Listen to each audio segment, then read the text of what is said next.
You just realized your business needed to hire someone yesterday. How can you find amazing candidates fast? Easy. Just use Indeed. Stop struggling to get your job post seen on other job sites. With Indeed sponsored jobs, your post jumps to the top of the page for your relevant candidates, so you can reach the people you want faster. According to Indeed data, sponsored jobs posted directly on Indeed have 45% more applications than non-sponsored jobs. Don't wait any longer. Speed up your hiring right now with Indeed. And listeners of this show will get a $75 sponsored job credit to get your jobs more visibility at Indeed.com/PODKATZ13. Just go to Indeed.com/PODKATZ13 right now and support our show by saying you heard about Indeed on this podcast. Terms and conditions apply. Hiring? Indeed is all you need. Lowe's knows how to get you ready for holiday hosting with up to 35% off select home decor. And get up to 35% off select major appliances. Plus, members get free delivery, haul away, basic installation, parts, and a 2-year Lowe's protection plan when you spend $2,500 or more on select LG major appliances. Valid through 10/1. Member offer excludes Massachusetts, Maryland, Wisconsin, New Jersey, and Florida. Installed by independent contractors. Exclusions apply. See Lowe's.com for more details. Welcome to Women Disrupting, the podcast that amplifies the voices of women who refuse to wait for change. I'm Yasmin Arif, your impatient host. Together, we'll confront injustice, share bold stories, and spark actionable solutions. Ready to disrupt the status quo? Let's ignite it right now. Is beauty about pleasure, art, and self-expression? Or is it more about power?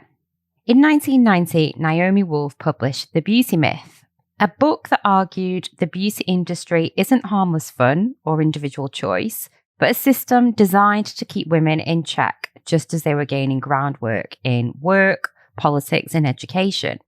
Heralded as a landmark of feminist thought, it exposed how dieting, cosmetic surgery, and media images became modern tools of control. More than 30 years later, Wolf's work still sparks debate.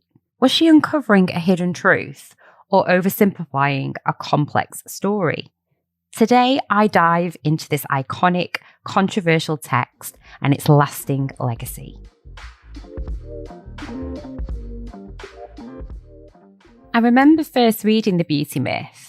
I stopped wearing makeup a few weeks after reading it, realizing how manipulated I'd been. I was really mad and I had this cognitive dissonance. But I like wearing it, I thought. It makes me feel good. But does this mean I am just giving in to modern tools of control? Am I complicit in the beauty myth? But then I read the book again and again, and bits that I'd skimmed the first time or missed spoke to my internal conflict, revealing the complexity of our relationship as women with beauty. I started to feel okay wearing makeup again as I understood more about my internal conflict. Towards the end of the book, Wolf writes, "The real issue has nothing to do with whether women wear makeup or don't, gain weight or lose it, have surgery or shun it, dress up or dress down, make our clothing and faces and bodies into works of art, or ignore adornment altogether. The real problem is our lack of choice." And it's when I read this part, I began to understand the complexity of beauty. I don't believe Wolf was oversimplifying a complex story at all. She was merely highlighting our struggle between pain and pleasure, freedom and compulsion, a struggle which many women fail to comprehend themselves, including myself. She writes, "The problem with cosmetics exists only when women feel invisible or inadequate without them.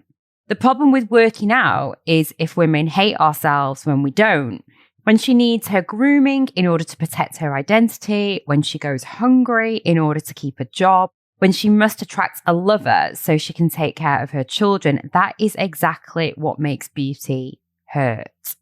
Because what hurts women about the beauty myth is not adornment or expressed sexuality or time spent grooming or the desire to attract a lover. Many mammals groom.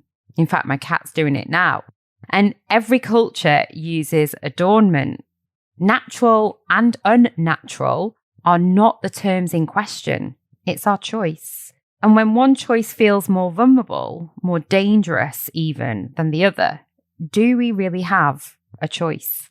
For example, telling women they have a choice to go makeup free requires a strong sense of self-worth and high self-esteem, especially if you are in the public eye.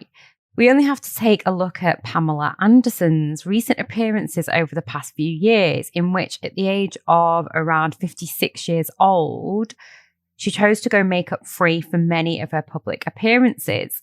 In one of her makeup free posts on social media that amassed over 670,000 likes, the majority of comments were critical, pointing out that she did not age well due to her visible wrinkles and fine lines in her late 50s. Even though the physical maturing of a woman who has continued to grow, as Wolf puts it, is a beautiful thing to behold, her wrinkles, her visible signs of aging are about an intensification of her power. Comments under the post, such as, "sucks to get old," "that type of skin doesn't hold up well," and "that heavy partying aged her extra 10 years," are being recast as an undermining of her power. Naomi Wolf argues that in our culture, aging in women is unbeautiful because women gain power with time and because bonds between generations of women are continually undermined. The result is a cycle of fear. Older women are set against the young and the young against the old. The beauty myth, she says, cuts across the entire female lifespan. Most urgently, women's identities are bound up in their appearance, leaving self-esteem exposed to the judgments of others. Against this backdrop, Pamela Anderson's decision to appear without makeup is striking. Rather than being seen as ordinary, it's framed as an act of courage, one that risks rejection and even trolling, while other women look on, absorbing the message that it isn't safe to go barefaced. Anderson can certainly be celebrated as an inspiration, but her confidence and self-assurance remain rare qualities for women of any age. So how do we move forward? 35 years later, it feels like nothing much has changed. Wolf invites us to change the rules, not our bodies, at the end of the beauty myth. But when we open our apps and scroll through our social media apps, it almost feels like we've gone backwards, if anything. At the close of the beauty myth, Naomi Wolf urges us to be shameless, be greedy, pursue pleasure, avoid pain, wear and touch and eat and drink what we feel like.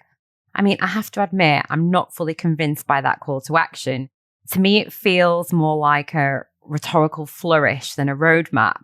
Maybe it's my own values speaking here, but I believe life inevitably brings both pleasure and pain, and we need to be prepared to move through each with perspective. And in today's consumer culture, where what we feel like eating often means ultra-processed food that leads to chronic disease, the advice feels a little naive. But what I do love is the spirit behind it, the unapologetic fuck it energy. And more than that, I find her words just before this moment the most compelling, because Wolf reminds us that no one wins under the beauty myth. Not the woman endlessly adored, not the woman ignored, not the one in a uniform, not the one in couture. You don't win by climbing to the top of a caste system. You win by refusing to play the game at all. A woman wins, she writes, when she calls herself beautiful and dares the world to believe her. A woman wins by giving herself and others permission to eat, to age, to be sexual, to wear overalls or tiaras, couture gowns or combat boots, to cover up or bear all, to choose her own aesthetic or ignore aesthetics altogether. A woman wins when her body, uncoerced, belongs entirely to herself. So my call to action to you, dear listener, is this. However you live, however you present, whatever choices you make, be a woman who wins. Thank you for listening to Women Disrupting. I'm Yasmin Arif, reminding you that change doesn't come to those who wait, but to those who act. If today's episode lit a fire in you, share your thoughts and the stories that moved you. Let's turn inspiration into momentum, because disruption doesn't end here. Join us next time as we continue to challenge, connect, and create a better world together. You just realized your business needed to hire someone yesterday. How can you find amazing candidates fast?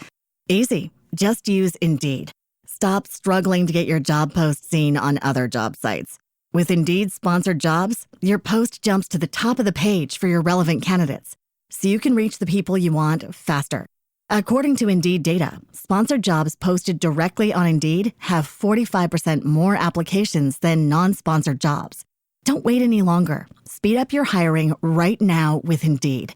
And listeners of this show will get a $75 sponsored job credit to get your jobs more visibility at Indeed.com/PODKATZ13.